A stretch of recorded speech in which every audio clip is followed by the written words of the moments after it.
കാരണം പ്രഗ്നൻസിയെ കുറിച്ച് കുറേ പേര് ഇങ്ങനെ നെഗറ്റീവായിട്ട് അല്ലാതെ ഈ പറയുന്ന പോലെ ബ്യൂട്ടി കോൺഷ്യസോ ഡാൻസ് ചെയ്ത് നടക്കാൻ പറ്റാത്തതുകൊണ്ടോ അഭിനയിക്കാൻ പോകാൻ പറ്റാത്തതുകൊണ്ടോ ഒന്നുമല്ല. ചേട്ടൻ എന്തെങ്കിലും പ്രശ്നമുണ്ടോ, ചേച്ചിക്ക് എന്തെങ്കിലും പ്രശ്നം? അപ്പം അപ്പോൾ പറഞ്ഞു വരുന്നത് ഇത്രയേ ഉള്ളൂ. അതൊക്കെ അതിനൊക്കെ ഓരോരോ സമയം എന്ന് പറയും. കുട്ടികളൊന്നും ആയില്ലേ മോനെ. അപ്പൊ ഈ ഒരു കല്യാണം കഴിഞ്ഞിട്ട് അത്യാവശ്യം നാളുകളൊക്കെ ആയിക്കഴിഞ്ഞാൽ ഏതൊരു കപ്പിളും അനുഭവിക്കേണ്ട വരുന്ന, പ്രത്യേകിച്ച് നാട്ടുകാരുടെ അനുഭവിക്കേണ്ട വരുന്ന ഒരു ചോദ്യമാണ് ഈ പറഞ്ഞ കുട്ടികളൊന്നും ആയില്ലേ എന്നുള്ളത്. അപ്പൊ ഇവർക്കൊക്കെ എന്തോ ഒരു ഭയങ്കര ഒരു ത്വരയാണ്. അതായത് അവന്റെ വീട്ടിൽ കുട്ടികളൊന്നും ആയില്ലേ എന്ന് ചോദിക്കുമ്പോഴത്തേക്കും ഇപ്പൊ പലർക്കും പല റീസൺ ആയിരിക്കാമുള്ളത്. അറിയാമ ഒന്നിപ്പോ നമ്മളെ അവനവന്റെ ഇഷ്ടമാണ്. അവനവന് കുട്ടികൾ വേണോ കുട്ടികൾ വേണ്ടേ, അല്ലെങ്കിൽ ഇന്ന സമയത്ത് വേണം, അതൊക്കെ അവരവന്റെ ഇഷ്ടമാണ്.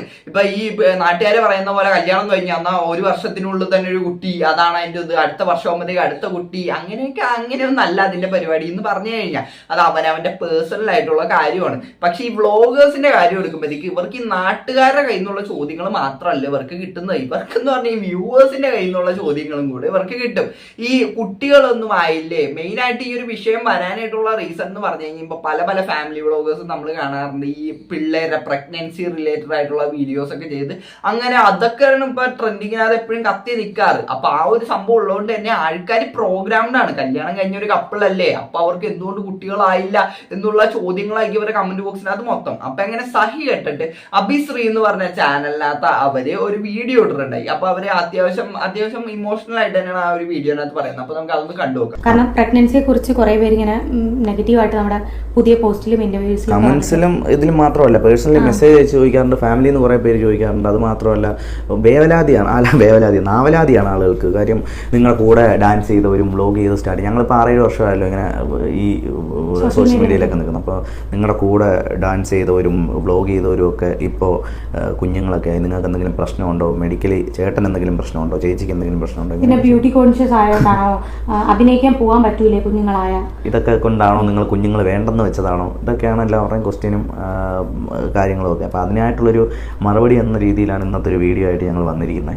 എന്തൊക്കെയല്ലേ, അതായത് കൂടെ ഡാൻസ് ചെയ്തവർക്കൊക്കെ കുട്ടികളായി, അപ്പൊ എന്തുകൊണ്ട് നിങ്ങൾക്ക് കുട്ടികളാവുള്ള, അതൊരു വലിയ വിഷയം തന്നെയാണ്. ഇനിയിപ്പോ ചേട്ടനാണോ പ്രശ്നം അല്ലെങ്കിൽ ചേച്ചിക്കാണോ പ്രശ്നം, അപ്പൊ വല്ല ഹോസ്പിറ്റലിൽ കാണാനായിട്ട് ഡോക്ടറുടെ നമ്പർ സജസ്റ്റ് ചെയ്യുക. അപ്പൊ ഇതൊക്കെ എന്തിന്റെ ഒരു ഇതാണ് ഇവർക്കൊക്കെ എന്ന് എനിക്ക് മനസ്സിലാവാത്തത്. അതായത് ഈ വക കാര്യങ്ങളൊക്കെ ഇപ്പൊ നിങ്ങൾക്ക് അവരുടെ വീഡിയോനകത്ത് ഇഷ്ടപ്പെട്ടോ ഇഷ്ടപ്പെട്ടില്ല അതൊക്കെ നിങ്ങൾക്ക് പറയാം. പക്ഷെ നിങ്ങൾ എന്തിനാണ് അവരുടെ പേഴ്സണൽ ആയിട്ടുള്ള കാര്യത്തിനകത്ത് കയറിയിട്ട് ഇത്രയും ഇതായിട്ടുള്ളതിനകത്ത് കയറിയിട്ട് ഇങ്ങനെ നിർബന്ധിക്കുന്നതെന്ന് എനിക്ക് മനസ്സിലാവുള്ള.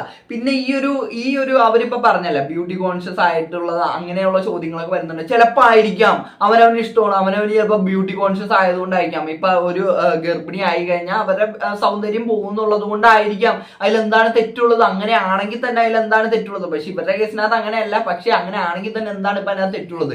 ഇതൊക്കെ എന്തോ ഭയങ്കര വിഷയമായിട്ടൊക്കെയാണ് പലരും കാണുന്നത്. ഈ കുട്ടികളെ ഉണ്ടാക്കാനായിട്ട് നമ്മൾ മെന്റലി പ്രിപ്പയർഡ് ആവണം ആദ്യം, പിന്നെ നമ്മൾ ഫിനാൻഷ്യലി പ്രിപ്പയർഡ് ആവണം. അതൊന്നും ഇല്ലാണ്ട് നമ്മൾ ചാടി കയറിയിട്ട് ഇപ്പൊ കുട്ടീനെ ഉണ്ടായി കഴിഞ്ഞാൽ ഇത് ആര് നോക്കി? ഈ പറയണ വ്യൂവേഴ്സ് നോക്കുമോ? അതൊന്നും ഇല്ലല്ല. ബാക്കി ഫിനാൻഷ്യലി അല്ലെന്നുണ്ടെങ്കിൽ നമ്മളൊന്ന് മെച്യൂർഡായി നമുക്കൊന്ന് സ്റ്റെബിലിറ്റി വരുന്നത് വരെ നമുക്ക് കുഞ്ഞുങ്ങൾ 2-3 വർഷം കഴിഞ്ഞിട്ട് മതി എന്നുള്ളൊരു പ്ലാനിങ് ഉണ്ടായിരുന്നു. അതുകൊണ്ടാണ് ആ ഒരു ആദ്യത്തെ ഒരു 3 വർഷത്തേക്ക് നമ്മൾ അതിനെക്കുറിച്ച് ചിന്തിക്കാതിരുന്നത്. ഇപ്പം നമ്മൾ ഓരോരുത്തർക്കും ഓരോ പേഴ്സണൽ ഒരു സംഭവങ്ങളുണ്ടല്ലോ, ആ ഒരു ഡിസിഷൻ ചിലപ്പം റോങ് ആയിരിക്കാം. ചിലരിപ്പോൾ കേൾക്കും പറയുന്നത് അത് നിങ്ങളുടെ അഹങ്കാരമാണ്, അതുകൊണ്ടാണ് നിങ്ങൾ അങ്ങനെ പറയുന്നത്. ക്യാഷ് ഇല്ലാത്ത എത്ര പേര് കുട്ടികളെ കുറിച്ച് ചിന്തിക്കുന്നത്, നിങ്ങൾ അങ്ങനെ ചിന്തിക്കാത്ത അതുകൊണ്ടാണോ എന്നൊക്കെ ചോദിക്കുന്നുണ്ട്. അഹങ്കാരമില്ല. കാര്യം നിങ്ങൾ എടുത്ത ഡിസിഷൻ എന്ന് പറഞ്ഞാൽ വളരെ നല്ല ഡിസിഷൻ ആയിട്ട് ഞാൻ പറയുള്ളൂ. കാര്യം നമ്മളെ തന്നെ നമുക്ക് നോക്കാൻ പറ്റാൻ, നമ്മൾ ആദ്യം ഇൻഡിപെൻഡന്റ് ആയിട്ട് നിൽക്കാനായിട്ടുള്ള ഒരു ഫിനാൻഷ്യൽ ഫ്രീഡം നമുക്ക് ഉണ്ടാവണം. അത് കഴിഞ്ഞിട്ട് വേണം നമ്മളൊരു കുട്ടീനെയും കൂടെ അഫോർഡ് ചെയ്താൽ നമുക്ക് കുഴപ്പമില്ല എന്നുള്ളൊരവസ്ഥ വരുമ്പോഴാണ് നമ്മൾ അതിനെ പറ്റിയൊക്കെ ചിന്തിക്കാൻ പാടുള്ളൂ. അല്ലാണ്ട് ഒന്നും വെറുതെ ഇപ്പൊ നമ്മുടെ കയ്യിൽ പൈസ ഇല്ലാത്തൊരു അവസ്ഥയിനകത്ത് നമ്മൾ വെറുതെ ഒരു കുട്ടീനെയും കൂടെ ഉണ്ടാക്കിയിട്ട് അതിനെയും കൂടി ഈ ദാരിദ്ര്യത്തിനകത്തേക്ക് വലിച്ചിട്ട് അവസാനം അവരുടെ ലൈഫും പോയി നമ്മുടെ ലൈഫും പോയി. എന്തിനാണ് വെറുതെ കഷ്ടപ്പാട്? എല്ലാവർക്കും കഷ്ടപ്പാട് മാത്രമേ ഉണ്ടാവുള്ളൂ. അതുകൊണ്ട് അപ്പൊ നമ്മളൊരു ഫിനാൻഷ്യൽ ഫ്രീഡം ഈ ഒരു, അതായത് ഇപ്പൊ ഒരു കുട്ടിയും കൂടെ വന്നാലും നമുക്ക് ഇപ്പൊ ഒരു ഫിനാൻഷ്യലി വിഷയമൊന്നും ഉണ്ടാവൂല എന്ന് അത്രയ്ക്ക് ഉറപ്പുണ്ടെങ്കിൽ മാത്രം ആ ഒരു പരിപാടിക്കൊക്കെ നിൽക്കേണ്ട കാര്യമുള്ളൂ. അല്ലാണ്ട് ഇപ്പൊ നാട്ടുകാരുടെയും അതേപോലെ ഈ വീട്ടുകാരുടെയും അല്ലെങ്കിൽ വ്യൂവേഴ്സിന്റെ ഒക്കെ ഓരോ അവരൊന്നും പറയണ കേട്ടിട്ട് ഒരിക്കലും ഇതേപോലുള്ള കാര്യങ്ങൾ ചാടിക്കയറി ചെയ്യാണ്ടിരിക്കുക എന്നേ ഞാൻ പറയുള്ളൂ. അത് എന്തുകൊണ്ടും ആയിക്കോട്ടെ, നമുക്കിപ്പോൾ നമ്മുടെ പേഴ്സണൽ കാര്യങ്ങൾ എടുക്കുകയാണെന്നുണ്ടെങ്കിൽ ഞങ്ങൾ 2 പേർക്കും ഇപ്പോഴാണ് കഴിഞ്ഞതിൻ്റെ മുമ്പത്തെ മാസമാണ് ഇപ്പോൾ ഒരു വീടെന്നുള്ളൊരു കോൺസെപ്റ്റ് തന്നെ നമുക്ക് സാധ്യമായത്. അത് നമ്മുടെ അഹങ്കാരമാണോ ഇല്ലേ എന്നൊന്നും അല്ല പറയുന്നത്. ഇപ്പോൾ ഈ ഒരു വീടായിട്ട് നമ്മുടെ സ്വന്തം വീട്ടിൽ നമ്മുടെ കുഞ്ഞ് ജനിക്കണം അങ്ങനെ ഒരു കോൺസെപ്റ്റ് നമുക്കുണ്ടായിരുന്നു. കാര്യം വേറൊന്നും കൊണ്ടല്ല, നമ്മളെ ജനിച്ച് വളർന്നതെന്ന് പറഞ്ഞാൽ അത്രയും അനുഭവിച്ചിട്ടുണ്ട്, ഒരുപാട് സ്ട്രഗ്ലിങ്ങും കാര്യങ്ങളും. കാര്യം എൻ്റെ ഒരു പേഴ്സണലി ഉള്ളൊരു അനുഭവം പറഞ്ഞു കഴിഞ്ഞാൽ നമ്മുടെ കൂട്ടുകാരന്മാർ ഫ്രണ്ട്സും കാര്യങ്ങളൊക്കെ ഉണ്ടായിരുന്നു. അവരൊക്കെ വീട്ടിലേക്ക് വരുമ്പോഴത്തേക്ക് നമുക്ക് വീട്ടിലേക്ക് കൊണ്ടുവരില്ല. കാര്യം എല്ലാവരുടെയും വീട്ടിലൊക്കെ നമ്മൾ എന്തെങ്കിലും കൂട്ടുകാർ 10ാം ക്ലാസ്സിലൊക്കെ പഠിക്കുമ്പോൾ വീട്ടുകാർ എന്തെങ്കിലും ഫംഗ്ഷനോ അല്ലെങ്കിൽ കൂട്ടുകാരന്മാരുടെ വീട്ടിലൊക്കെ പോയി നമ്മൾ എന്തെങ്കിലുമൊക്കെ കാര്യങ്ങൾക്ക് പോവുകയൊക്കെ ചെയ്യും. എൻ്റെ വീട്ടിലേക്ക് പക്ഷേ എൻ്റെ കൂട്ടുകാരന്മാരെ ഞാൻ വിളിച്ചുകൊണ്ട് വരില്ല. കാര്യം എൻ്റെ വീടിൻ്റെ അന്തരീക്ഷം എൻ്റെ കാര്യങ്ങളുമൊക്കെ ആ ഒരു കുഞ്ഞിലെ നടന്നൊരു ഇൻസിഡൻസ് കുഞ്ഞിലത്തെ മനസ്സിൽ പോലും നമ്മളെ മനസ്സിൽ വീട്ടിലേക്ക് കൊണ്ടുവരാതിരിക്കണമെന്നുണ്ടെങ്കിൽ അത്രയും മോശം അവസ്ഥയിൽ നിന്നാണ് നമ്മൾ ജനിച്ചു വന്നത്. അപ്പൊ ആ ഒരു അവസ്ഥ നമ്മളുടെ കുട്ടികൾക്ക് വരരുതെന്ന് അതിപ്പോ എല്ലാവർക്കും ഉള്ളൊരു ചിന്ത ആയിരിക്കും അല്ലേ? എല്ലാവർക്കും ഉണ്ടായിരിക്കും, ചിലർക്ക് കാണൂല. നമുക്കത് ഉണ്ടായിരുന്നു. അതുകൊണ്ട് തന്നെയാണ് നമ്മളൊരു ബ്രേക്ക് വെച്ചത് ഈ കാര്യം. നമുക്ക് എല്ലാവർക്കും പല പല ഇൻസെക്യൂരിറ്റികളും കാര്യങ്ങളൊക്കെ ഉണ്ടാവും. ഇപ്പൊ ഈ ഇവര് പറഞ്ഞ പോലെ തന്നെ ഇപ്പൊ ഈ പൈസയുടെ റിലേറ്റഡ് ആയിട്ടാണെങ്കിലും അല്ലെങ്കിൽ നമ്മുടെ വീടിന്റെ റിലേറ്റഡ് ആയിട്ടാണെങ്കിലും ഇപ്പൊ അവര് പറഞ്ഞല്ല, അവരുടെ ഒരു സിറ്റുവേഷനകത്ത് അവര് ചെറുപ്പത്തിലെ അവരുടെ മറ്റേ കൂട്ടുകാരൊന്നും വീടിനകത്തേക്ക് കൊണ്ടുവന്നില്ലായിരുന്നു. കാര്യം എന്താണ്, വീട് അവർക്ക് കാണുമ്പോഴത്തേക്ക് അവരെന്ത് വിചാരിക്കും എന്നുള്ള ഒരു ആറ്റിറ്റ്യൂഡൊക്കെ ഉള്ളതുകൊണ്ടാണ്. അപ്പൊ ഇങ്ങനെയുള്ള ചിന്തകളൊക്കെ നമുക്കുണ്ടായി, പക്ഷെ നമ്മുടെ കുട്ടികൾക്ക് ഉണ്ടാവരുത് എന്ന് ചിന്തിക്കുന്നതിനകത്തൊക്കെ എന്താണ് തെറ്റിയിരിക്കുന്നത്? അതൊക്കെ അവരുടെ നല്ലൊരു ചിന്താഗതിയായിട്ട് എനിക്ക് തോന്നിയിട്ടുള്ളത്. അതിനെ ഇതിനൊന്നും കയറി ആരും കുറ്റം പറയേണ്ട കാര്യമില്ല എന്ന് തന്നെ ഞാൻ പറയുന്നത്. കാര്യം ഇത് at the end of the day ഇത് അവരുടെ ഡിസിഷനാണ്. പിന്നെ ഇത് അവർ പറയുന്നതിനകത്ത് കാര്യമുണ്ട്. അപ്പൊ ഇതിന്റെ അടിയിലൊക്കെ ചെന്നിട്ട് വെറുതെ ഇതേപോലുള്ള കമന്റുകൾ ഇടാണ്ടിരിക്കാം. അപ്പൊ ഇപ്പൊ നമ്മളെ സംബന്ധിച്ചിടത്തോളം നമ്മൾ വെയിറ്റിംഗ് ആണ്. അത്രേ ഉള്ളൂ. ഞങ്ങളും ഇങ്ങനെ ഹേർട്ടിംഗ് ആയിട്ടുള്ള കമന്റ് ഇട്ടിട്ടോ അല്ലെങ്കിൽ എന്താ ഇങ്ങനെ പറഞ്ഞിട്ടോ ഒരു കാര്യമില്ല. നമുക്ക് വിധി എന്ന് പറയുന്നൊരു സംഭവമുണ്ട്. എപ്പോഴാണെന്ന് പറഞ്ഞു കഴിഞ്ഞാൽ നമുക്ക് ഈ പറയുന്നത് പോലെ ഇതിനൊക്കെ ഒരു ഭാഗ്യം ഉണ്ടാവും. അതിന് വേണ്ടിയിട്ടാണ് ഞങ്ങൾ വെയിറ്റിങ്. അപ്പോൾ വെറുതെ ആവലാതി പിടിച്ച ആളുകൾ അല്ലാതെ ഈ പറയുന്ന പോലെ ബ്യൂട്ടി കോൺഷ്യസോ ഡാൻസ് ചെയ്ത് നടക്കാൻ പറ്റാത്തതുകൊണ്ടോ അഭിനയിക്കാൻ പോകാൻ പറ്റാത്തതുകൊണ്ടോ ഒന്നുമല്ല.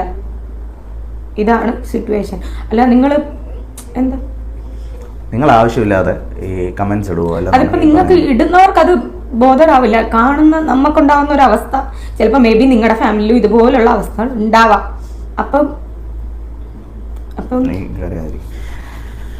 പറഞ്ഞു വരുന്നത് ഇത്രയേ ഉള്ളൂ. അതൊക്കെ അതിനൊക്കെ ഓരോരോ സമയം എന്ന് പറയുന്ന കാര്യങ്ങളുണ്ട്. ആ സമയത്തിന് അനുഷ്ഠിതമായി നമ്മൾ ജീവിക്കുക. ഓക്കെ, അപ്പൊ അവര് പറഞ്ഞതും വാലിഡ് ആയിട്ടുള്ള ഒരു പോയിന്റ് തന്നെയാണ്. കാര്യം ഇപ്പൊ അവര് ഇപ്പൊ വെയിറ്റ് ചെയ്യണമെന്നാണ് പറയുന്നത്, കുട്ടിക്ക് വേണ്ടിയിട്ട് വെയിറ്റ് ചെയ്യണമെന്നാണ് പറയുന്നത്. അപ്പൊ ഈ നിങ്ങൾ ഇങ്ങനെ ചെന്നിട്ട് ഇപ്പൊ നിങ്ങൾക്ക് എന്താണ് കുട്ടികൾ ഉണ്ടാവാത്ത, ആരുടെ പ്രശ്നമാണെന്നൊക്കെ ചോദിക്കുമ്പോഴത്തേക്കും ഇത് എല്ലാവരും നിങ്ങൾ വിചാരിക്കുന്ന പോലെ തന്നെ ഇത് വേണ്ടാന്ന് വിചാരിച്ചിരിക്കുന്നവരായിരിക്കില്ല. ചിലർക്ക് പല പല പ്രശ്നങ്ങളും എന്തെങ്കിലുമൊക്കെ അവരുടെ ജീവിതത്തിനകത്താണെങ്കിലും അല്ലെങ്കിൽ ഫിസിക്കലാണെങ്കിലും മെന്റലി ആണെങ്കിലും പല പല വിഷയങ്ങളിൽ കൂടെയാണ് എല്ലാവരും കടന്നു പോകുന്നത്. അല്ലാണ്ട് എല്ലാവരും നിങ്ങളുടെ മക്കൾ ഇങ്ങനെയാണ് അതുകൊണ്ട് എല്ലാവരും ഇങ്ങനെ ആയിരിക്കും അങ്ങനെയൊന്നും ഒരിക്കലും ചിന്തിക്കാൻ പാടില്ല. അപ്പൊ ഇവര് പറഞ്ഞു കേട്ടല്ല, അതായത് അവരെ ഒരു ടൈം ആകുമ്പോഴത്തേക്കും അവരതിന് പ്രിപ്പയർഡ് ആകുമ്പോഴത്തേക്കും അവരത് നോക്കും. ഇപ്പൊ നിലവിൽ അവരതിനു വേണ്ടി വെയിറ്റ് ചെയ്യുകയാണെന്നാണ് പറയുന്നത്. നമ്മുടെ ലൈഫിൽ നമ്മുടെ ആഗ്രഹമാണ് നമ്മുടെ ഇങ്ങനെ പൊക്കോണ്ടിരിക്കുമ്പോൾ ഒരു കുട്ടി ഉണ്ടാവണം, കുഞ്ഞുണ്ടാവണം, അതിനെ താലോലിക്കണം. എൻ്റെ പുറം ഒരു കുഞ്ഞിനെ വേണ്ട എന്ന് പറഞ്ഞിട്ട് നിൽക്കുന്ന ആളുകളൊന്നുമല്ല, ഞങ്ങളുടെ ആഗ്രഹമാണ്. അപ്പോൾ സമയത്തിനനുസരിച്ച് എല്ലാം മറ്റുള്ളവർക്കായെന്ന് പറഞ്ഞാൽ നമുക്കിപ്പോൾ ആവണം എന്നില്ലല്ലോ. മറ്റുള്ളവർക്കായി, മറ്റുള്ള കപ്പിൾസിന്റെ കൂടെ കുഞ്ഞായി ഒരു കുഞ്ഞിനെ കൂടെ കാണണം, നിങ്ങളുടെ കുഞ്ഞിനെയും കൂടെ കാണണമെങ്കിൽ നമ്മുടെ ലൈഫ് സക്സസ് ആവും, അല്ലെങ്കിൽ ലൈഫ് ഒരു പൂർണ്ണതയിലെത്തും. ഇത് പൂർണ്ണതയിലെത്തുക എന്നുള്ളത് പിന്നെ ഒരു കുഞ്ഞ് വേണം തീർച്ചയാണ്. പക്ഷെ നമ്മളുടെ ലൈഫ് ആ ഒരു സന്തോഷം അതൊക്കെ ഇപ്പോഴും ഉണ്ട്, എപ്പോഴും ഉണ്ടാവും. കുഞ്ഞായാലും ആയില്ലെന്നുണ്ടെങ്കിൽ എപ്പോഴും നമ്മൾ സന്തോഷത്തോടിരിക്കും. പക്ഷേ ഇങ്ങനെ നെഗറ്റീവ് ഇടാതിരിക്കുക. കാര്യം നമുക്കുണ്ടാകുന്ന ഒരു പേഴ്സണലി ഉണ്ടാകുന്ന ഒരു വിഷമം എന്ന് പറയുന്നത് അത് ഭയങ്കര ഏറ്റവും നമുക്ക് ഒരു സ്ട്രൈക്കിംഗ് ആയ ഒരു കമന്റ് എന്ന് വെച്ചാൽ ഇങ്ങനെയൊക്കെ തുള്ളി നടക്കുന്നതുകൊണ്ടാണ് എനിക്ക് കൊച്ചാകുന്നത്. അതെ അതെ അതെ, ഒരു 2 മാസം മുമ്പ് അപ്പം ഞങ്ങൾ ഈ വീഡിയോ റിയാക്ട് ചെയ്യാൻ വേണ്ടിയിട്ട് ഇരുന്നതാണ്. ശരിക്കും പറഞ്ഞാൽ ഈ ഒരു സബ്ജക്റ്റിനെ കുറിച്ച് സംസാരിക്കരുതെന്ന് ഞാൻ പേഴ്സണലി ആഗ്രഹിച്ചാണ്. കാര്യം പേഴ്സണൽ കാര്യമാണിത്, തീർത്തും പേഴ്സണലായിട്ടുള്ള കാര്യമാണ്. അപ്പോൾ അതുകൊണ്ട് തന്നെ ഇത് പബ്ലിക്കായിട്ട് സംസാരിക്കാൻ തീർത്തും താല്പര്യപ്പെട്ട കാര്യമല്ല. പക്ഷേ ഇങ്ങനെ കണ്ടിന്യൂസ് വന്നിട്ട് ഇങ്ങനെ അതായത് ചുമ്മാ അങ്ങ് ചിലക്കുകയാണ്. അപ്പോൾ അത് പേഴ്സണലി എത്ര ഹേർട്ട് ചെയ്യുന്നു എന്ന് അത് പറഞ്ഞു കഴിഞ്ഞാൽ മനസ്സിലാവില്ല. ഈ ഒരു സിറ്റുവേഷനിൽ കൂടെ എക്സ്പീരിയൻസ് ചെയ്തവർക്ക് ഇത് നന്നായിട്ട് ഇത് മനസ്സിലാവും. കാര്യം എന്തിനാ നാട്ടുകാർക്ക് ഇത്ര കടി. അത്രേ ചോദിക്കുന്നുള്ളൂ. അതൊക്കെ പേഴ്സണൽ തീരുമാനങ്ങളാണ്. എനിക്ക് കുഞ്ഞു വേണോ എൻ്റെ മാത്രം, അല്ലെങ്കിൽ അവളുടെയും കൂടെ ആയിട്ടുള്ള ചേർന്നുള്ള ഡിസിഷൻ, അത് പേഴ്സണൽ തീരുമാനമാണ്. അതിലെന്തിനാണ് നാട്ടുകാർക്ക് ഇത്ര കടി?